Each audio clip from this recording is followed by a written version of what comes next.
I was a 15-year-old kid, and I was doing all of the photography that was sold in the arenas for the entire Memphis wrestling territory. Moolah, can I get a couple of pictures for the magazines? Always say for the magazines, right? Well, of course you can, darling. And she had her stock poses, boom, boom, boom, in 30 seconds, and she's off to the ring. Moolah pioneered the hair-pulling, cat-fighting, scratching, crowd-pleasing kind of women's wrestling. She broke glass ceilings one after another. She got into wrestling when there was no women in wrestling. Women's wrestling was actually banned in Madison Square Garden, and Moolah was the one that was chosen to break the ban. She was the featured girl in the first girls' match in the Garden. Now that she's almost 60, she's on MTV.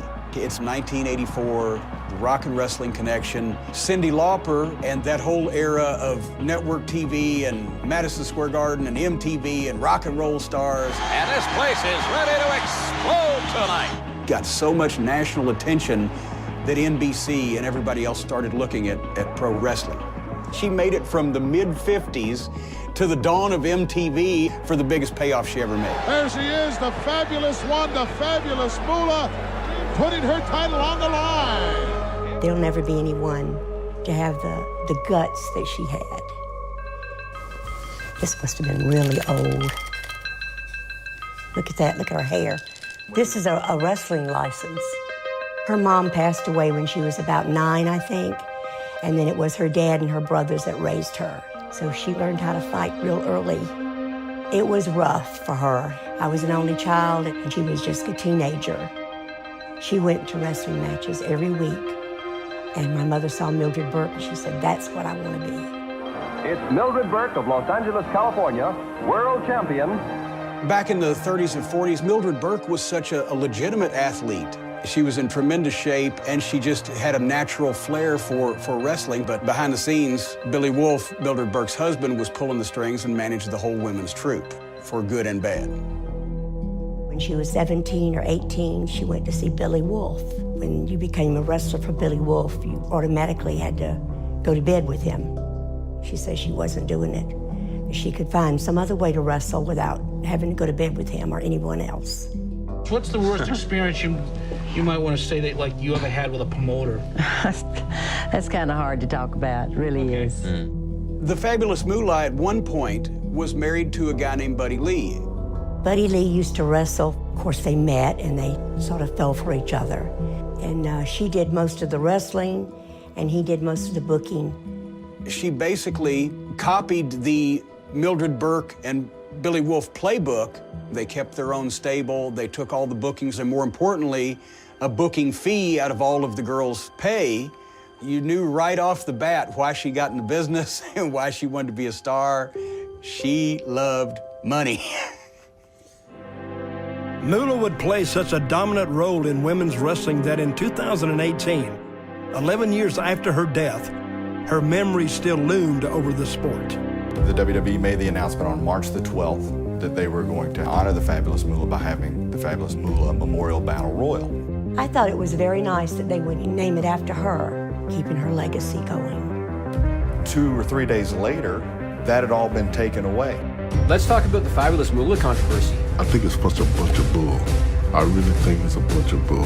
Moolah has an awful past. Some really, really sick shit. She was an evil person. Moolah was pimping girls out. A lot of the stuff is alleged. We gotta say that. It's alleged. Grossed out about it, name it something else. It's not hard.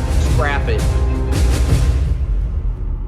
Stories started coming out on the internet. Fabulous Moolah suddenly was a horrible person who took advantage of all these women and pimped them out and fed them drugs and all this stuff. They contacted the sponsors and they had to take her name off. I was very shocked because I knew better. I knew none of that was true. And thanks to Nigel, he took the leadway on it. My name is Nigel Sherritt.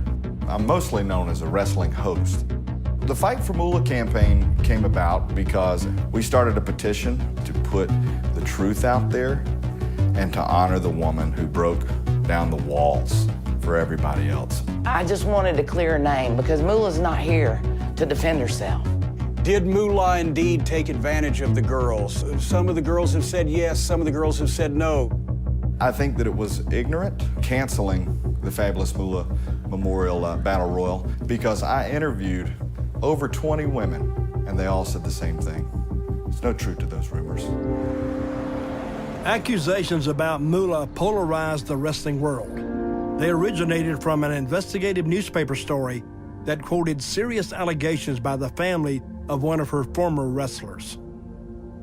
St. Mark, if you see these guys moving around, they are a professional film company, and they are doing an episode dealing with pro-women wrestlers, which one of them was my mother. South Carolina first black female professional wrestler, Sweet Georgia Brown. I'm Michael McCoy. I'm senior pastor at St. Mark Baptist Church. That article that came out in the Columbia Free Times, it was about what my mother had to go through and endure while she was in wrestling. I started a search to try to find out the truth. Maybe you could just tell us your name and a little bit about yourself. Yes, my name is Barbara Harsey, and I am the proud daughter of Susan Mae McCoy, who is also known as Sweet Georgia Brown. When my mom went into wrestling, she was with the so-called Great Moolah. She said she was forced to do a lot of things against her will. Now, these are just stories that I heard. Do I know any truth to them? No, I can't sit here and say I know truth to it. I'm not. But, you know, when more than 1, 2, 3 people saying the same story, you know, somebody ain't lying.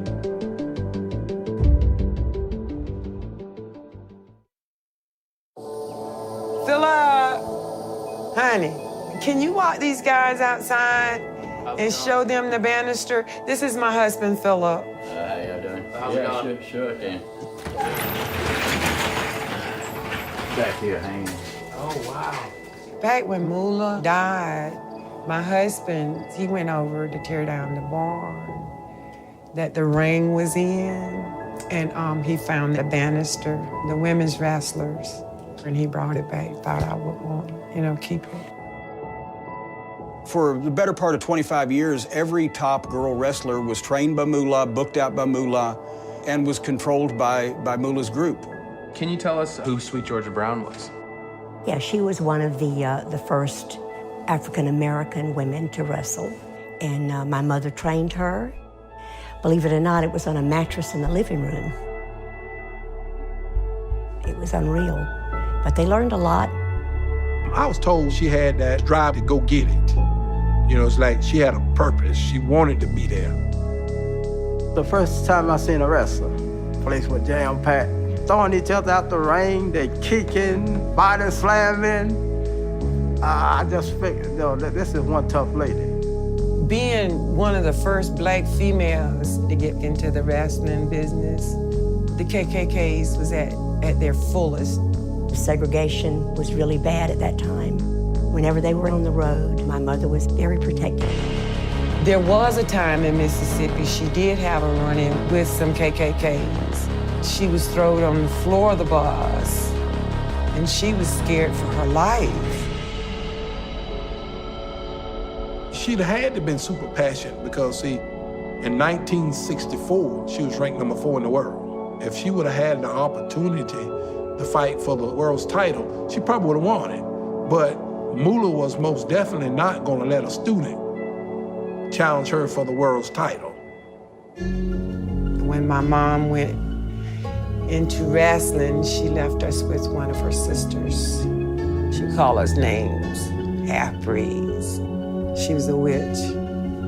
God forgive me, she's dead and gone. Every time my mother went on the road and she'd come back, just about, she was pregnant. One of my aunts said that every time you come back home with one of these half-white kids, half-breeds. And we got mistreated, for years growing up because of our color. I hated where she had left us. I hated her career. But then when I got the full story from her, I kind of understood. There's a lot of abuse with Moolah and Buddy Lee. I saw her one time, this big old car had pulled up She was getting out the back of the car, and it was only for a few hours.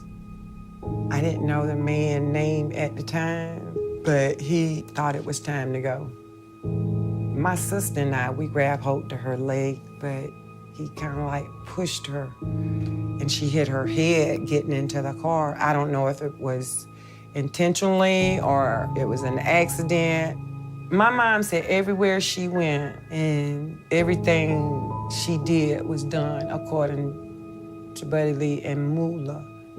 I think she thought that it was gonna be glamorous.